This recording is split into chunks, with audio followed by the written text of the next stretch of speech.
Hello everyone, আজকে আমি restaurant স্টাইলের চাউমিন রান্না করব।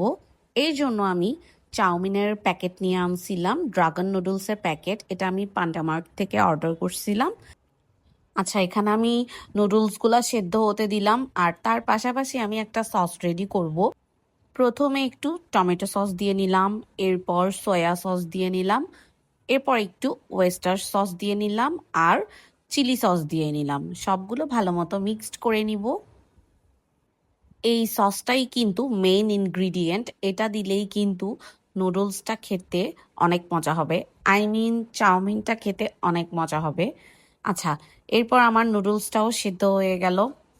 এখানে আমি অন্য আরেকটা প্যানে তেল দিয়ে নিলাম।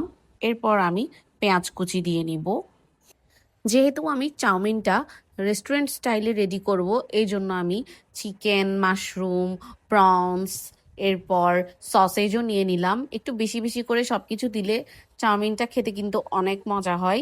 তোমাদের কাছে যা যা আছে তোমরা তাই দিবা। আমার কাছে মনে হয় চাউমিনে চিকেন, সসেজ, প্রনস এগুলো দিলে বেশি বেশি মজা হয়। এর জন্য আমি একটু বেশি বেশি করে এগুলো সব দিয়ে নিচ্ছি আর ভালো মতো ভেজে নিব। আর এখানে একটু আমি গোলমরিচের গুঁড়াও অ্যাড করছিলাম।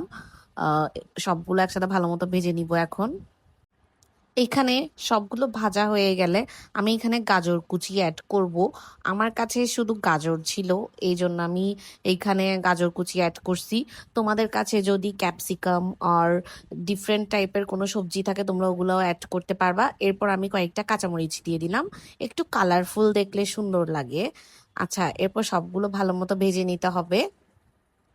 এরপর আসি মেইন ইনগ্রিডিয়েন্টে, এই যে সসটা দিয়ে নিব। সসটা দিয়ে সবগুলো ভালো মতো মিক্সড করে নিব। অনেক ভালো একটা ফ্লেভার আসবে। আর যখন আমি এগুলা ভাজতেছিলাম অনেক ভালো একটা সুগন্ধ আসতেছিল। এই তো, এরপর আমার সবগুলো ভালো মতো ভাজা হয়ে গেলে আমি চাউমিনটা দিয়ে নিব আর সবগুলো ভালো মতো মিক্সড করে নিব। একদম ইজি এটার প্রসেসটা, কোনো কিছুই এত ঝামেলা নেই এটাতে।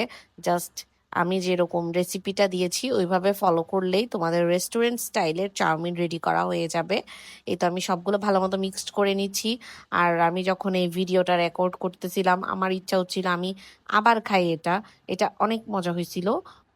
আচ্ছা, এখানে তোমরা লবণটা তোমাদের স্বাদ মতো দিয়ে নিবা।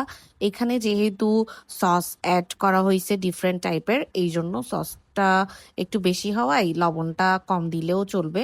এই তো আমার চাউমিনটা একদম রেডি হয়ে গেছে আর কালারটা অনেক সুন্দর লাগতেছিল। আর আমার বাসায় তো সবাই অনেক পছন্দ করছে। Thanks for watching, by.